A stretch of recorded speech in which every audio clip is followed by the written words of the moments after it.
Kalingap Edu sasagutin na kaya sa Part 22 Nanograms EDC. VNC nag-iisip pa, kailan kaya? Yan ay sama-sama nating tutukan mamaya mga kalingap, at kung nagustuhan nyo po ang ganitong klaseng reaction video, paki-like at subscribe naman po para lagi kayong updated sa susunod kong mga uploads.at. Salamat sa walang sawang pagmamahal at suporta kay Kuya Val Santos Matubang at Idol Kalingap Rab. Paalala, panoorin at tapusin ang video na ito para malaman mo kung ano ang nilalaman nito bago mag-comment. Napaka-intense at kaba ang pagtatapat ni Idol Ed sa unang reaction video natin sa Part 21 ng EDC. Ang ating mga EDC supporters ay hindi nila inaasahan ang pangyayari. Biruin nyo biglang nagtapat si Idol Ed sa mga kalingap, kaya, ang nararamdaman ni VNC at Idol Ed sa Part 21 ng EDC serye, ay talagang panghabang buhay na itong hindi nila makalimutan. Regalo ko yan sa'yo lahat. Dahil mansar natin. Wala lang space. Para ka na nanalo ng Miss Universe. Dahil mo ng bulak. Siguro itong isa para kay mama. Mama mo. Dahil lang anak siya, di ba? At ito pa oh. Ayan. Buka. Yung mga bulaklak na yan ha.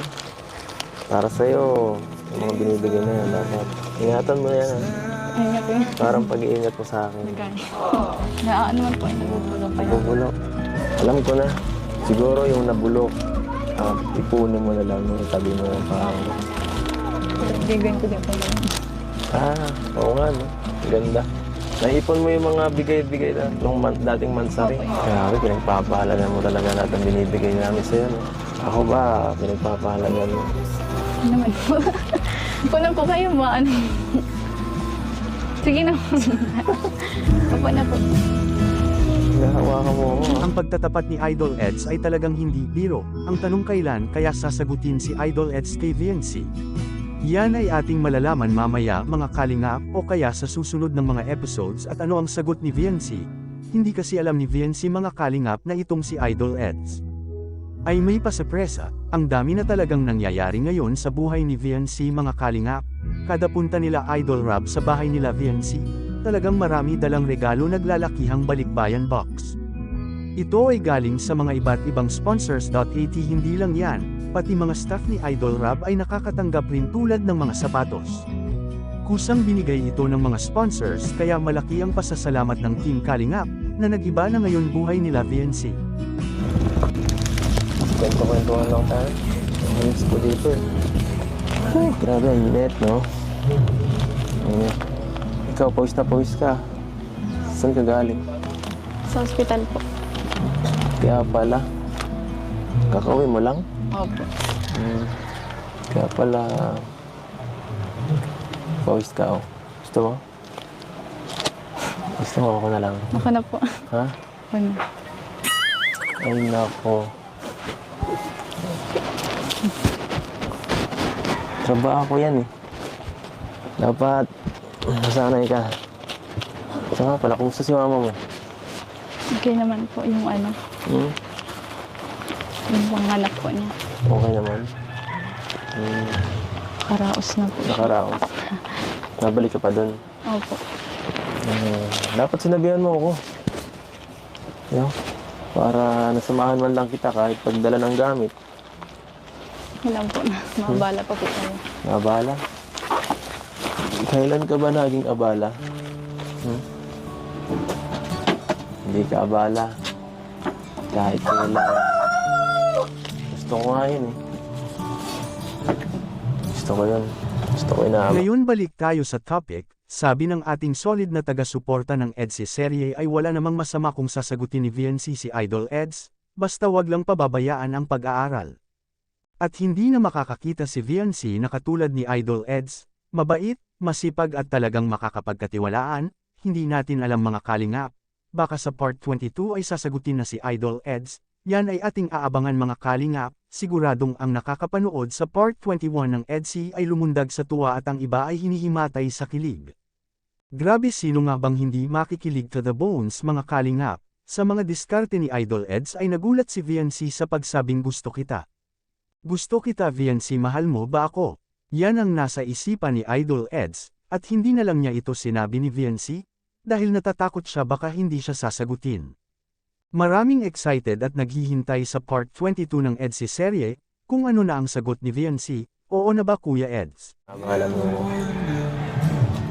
para palagi kitang makasama at makausap. Yun na lang po pag-scout niyo po yung ano. Alin? Masaya na po ako dun. Yung nakikita ko po kayong ano. Sa vlog. Opo. Tumutulong po kayo sa akin. Iba naman yun eh. Siyempre, mas gusto ko nakikita rin kita. Hindi lang ako nakikita mo.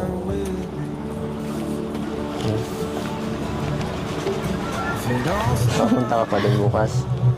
Mamaya po. Ay, mamaya. Mabalik din po ako mamaya.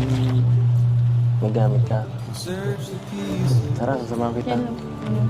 Baon po. Baon? Pagkain po nila mama. Bait mo talaga. Bakit? Bakit? Nasisira na yun. Teka lang. Ito nga pala, may cake pa oh. Nang dala natin. Ito pa, saka ito po. Yan. Galing Thank sa you po. Spans. Yan. Happy 4th Mansari. Happy 4th Mansari po. Grabe.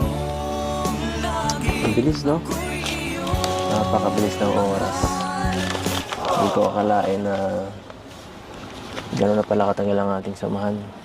Hindi ko nga rin pakalain sa mga ganito po. Ano ba? Ako pa. Siyempre. Ito pa, oh, nakalimutan pa natin. Ito pa. Thank you po sa lahat ng nagbigay. Ang dami ng cake. Thank you rin kala Red Saint, Dr. Lab at Sir Olives at Thank you binigyan po. tayo ng ano. Dr. Lab. Sa mga sponsor nila, thank you po. Red Sim. Nag-abala sila. O kaya hindi muna dahil nag-aaral pa. Hindi naman inaakala ni Viancy na magtapat si Idol Ed sa kanya, kaya pinag-iisipan pa yan ng maraming oras, araw o di kaya ay taon pang aabutin mga kalingap. Maraming pabor kay Idol Eds at Viancy sa tambalang ito, dahil nakakawala ng stress lalo na po ang ating ibang supporters ng EDSI ay mga senior citizen na. Kaya biglang nag-iba ang mundo ni Viancy mga kalingap, dahil yan sa pagmamahal kay Idol Eds mga kalingap kaya hindi na po siya babalik sa dati, at hindi lang kay Idol Eds, kundi dahil sa inyong mga supporters at mga sponsors, maraming mga regalo si Viancy, napuno na ang bahay sa gamit, kahit wala pang pabahay, kaya naghahanda na si Viancy mga kalingap, dahil sila na ang susunod kay Supermac na pabahayan. Yan. Ako rin, nag-abala din ako. Thank you po. Nag-abala. Thank you po.